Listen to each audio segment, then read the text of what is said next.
the next electron displacement effect. The second one that we would be discussing is about resonance.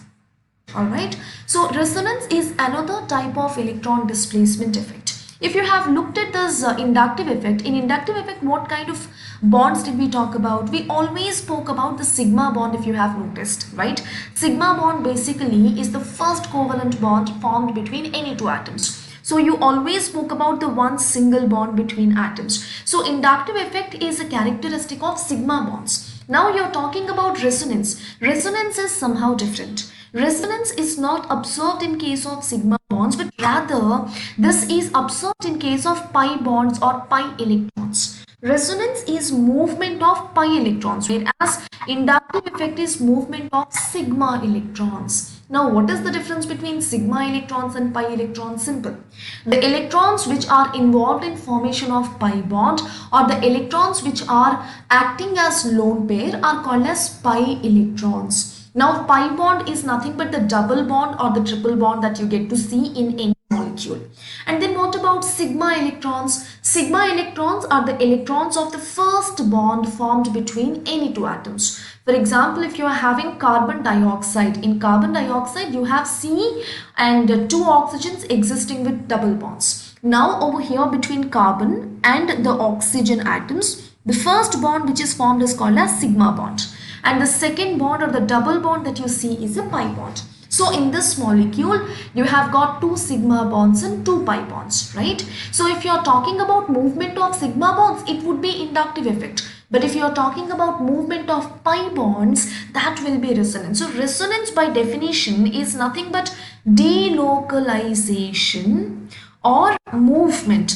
Delocalization or movement of pi electrons. So what are pi electrons? The electrons that are involved in formation of pi bond. What is pi bond? Pi bond is nothing but the second or the third bond that you see between any two molecules, any two atoms. So over here you are saying that if these pi electrons are moving from their original position to somewhere else, you have to call it as resonance. Now, what are the conditions for resonance? What is condition all of a sudden now? Back then when we discussed inductive effect, we said that inductive effect is only seen if you have a polar bond.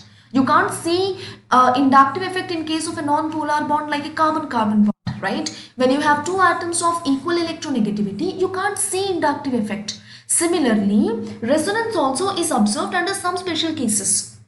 For the process of resonance to be observed, which is nothing but movement of pi electrons to be observed, you need to have the molecules which possess these pi electrons, isn't it? You need to have presence of pi electrons or pi bonds. You should be having pi electrons or pi bonds. Now, if you have a system which is containing pi electrons or pi bonds in conjugation, you get to observe resonance. Now, what is conjugation all of a sudden? Conjugation is nothing but in alternative positions. So, for you to observe resonance, you should have a system containing pi electrons or pi bonds adjusted or arranged in alternative positions. I'll give you the best example of resonance that we already know.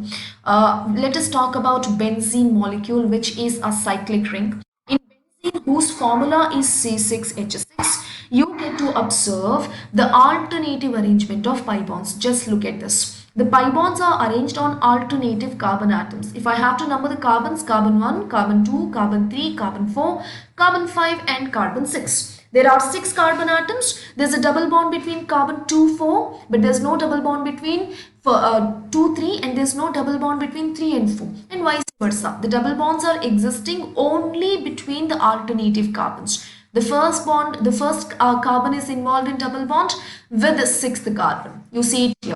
And then second and third carbon. You see it between 5th and 4th carbons. The double bonds or the pi bonds or pi electrons are present in alternative positions. This kind of systems where pi electrons or pi bonds are present in alternative positions, resonance can be observed. What if I have a system like this? I have a molecule, and in this molecule I see only one pi bond. So can I observe resonance in this? No. For resonance you need pi electrons in conjugation. At least 2 sets of pi electrons should be present in conjugation. Only then resonance is possible. What if I have a molecule like this, CH3 single bond CH3? Can I observe resonance over here? Not really. Why? Because there's no pi bonds at all in this molecule. So this is not eligible. The condition for observing resonance is presence of pi electrons or pi bonds in conjugation. So let's take the example of this benzene itself in the next page and let us understand more in detail about resonance. So benzene, which is C6H6, in short can be represented like this with the help of bond line structures. And in this benzene, the 3 pi electrons, so 3 pi bonds that you see in alternative position are delocalizable. They can move, they can undergo delocalization, they can change their position. And how do they change their position?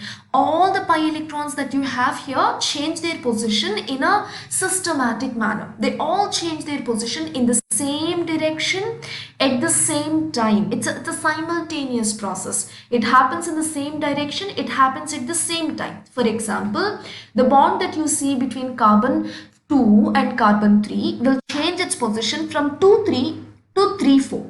And at the very same time, the bond that you see between 4,5 will change its position to 5,6. The bond that you see between 6,1 will change in position to 1,2. And this continuous or same change in the position of the pi bonds will result in the new positions like this. You will be now having the double bond between carbon 1 and 2, and the bond which was present between carbon 2 and 3 is now shifted between 3 and 4.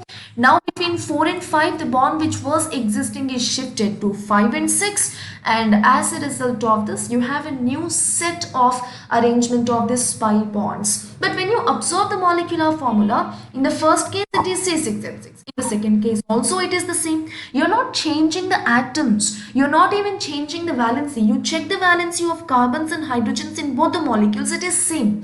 They have the valencies satisfied. Through this process, you only have changed the position. Whose position? Position of pi bonds or position of pi electrons. That's it. And you have changed it in the same direction. Look at this. You have changed it in this clockwise direction. You might also choose to change it in anti-clockwise direction. But all the bonds that you have in conjugation should be changing in the same direction, should be changing at the same time. As a result of this cyclic change or process, you will be having a new structure which is having different location of the pi bonds. That's it. So these two structures that you see here are called as resonance structures.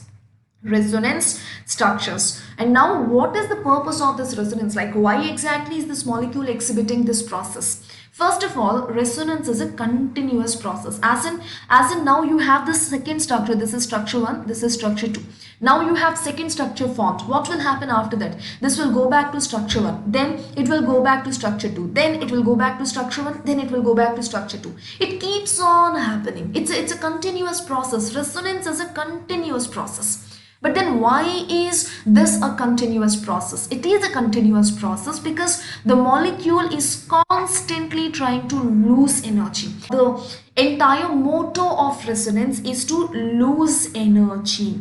Through resonance, the molecule would be wanting to lose energy. And now if it is losing energy, there must be a point where the molecule loses 100% of its energy and collapses. No, it doesn't happen, because these molecules absorb energy constantly from atmosphere, from light, or from sound, or from vibrations in the surroundings. So their energy never becomes zero. So they will be absorbing energy from the surroundings and they'll be trying to lose that energy by delocalization of these pi bonds. When we want to move from one place to other, we lose energy during that work done, isn't it? Movement is nothing but work done. If we have to go downstairs, we would have to invest some energy. And if you have to climb maybe 10 stairs of your apartment, you would have to invest some energy. So this delocalization, this movement is a process, it's a work done, and you would be losing energy when you do work. Similarly, the movement of these pi electrons is also work done. They are working in order to move from one place to other. Through this, they are losing energy. Because they lose energy, they attain stability. So entire motto of this resonance is to attain stability by losing energy. So these two structures that you have, structure 1 and structure 2, by the time the molecule comes from structure 1 to structure 2, it loses some energy. And that energy that is lost during this process is called as resonance energy.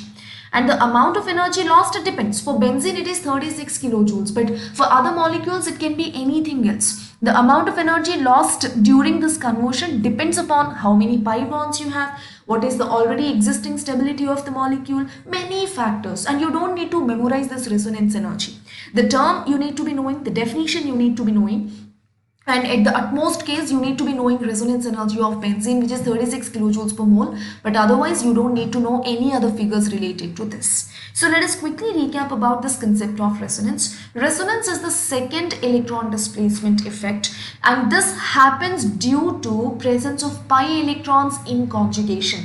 When you have pi bonds or pi electrons in conjugation or in continuity, you get to observe this resonance, and this resonance is nothing but delocalization of pi bonds which are in conjugation with each other. And as a result of this resonance, the energy will be lost from the system, and this energy being lost is called resonance energy. And the new form of molecule that you achieve after resonance, after one cycle of delocalization, is called a new resonance structure, and the structures which are formed during this process are regarded as resonance structures. And the number of resonance structures vary. For benzene there are 2 resonance structures, but there are so many molecules. Like what if you have benzene with a few functional groups? The number of resonance structures would be varying, isn't it? It's not mandatory you have only 2 resonance structures everywhere. You might have 3, 4, 5, 6 or maybe 10 based on the composition of the molecule. And this resonance is a continuous process. It should happen at the same time for all the pi bonds that you have in the system. It should happen in the same direction. The direction is important. It should happen either in clockwise or in anti-clockwise. It should not be abruptly happening. So this is all about the resonance, and entire motto of resonance is to attain stability by losing energy. Molecules involved in resonance to attain stability at the end. So this is about the second electron displacement effect called as resonance.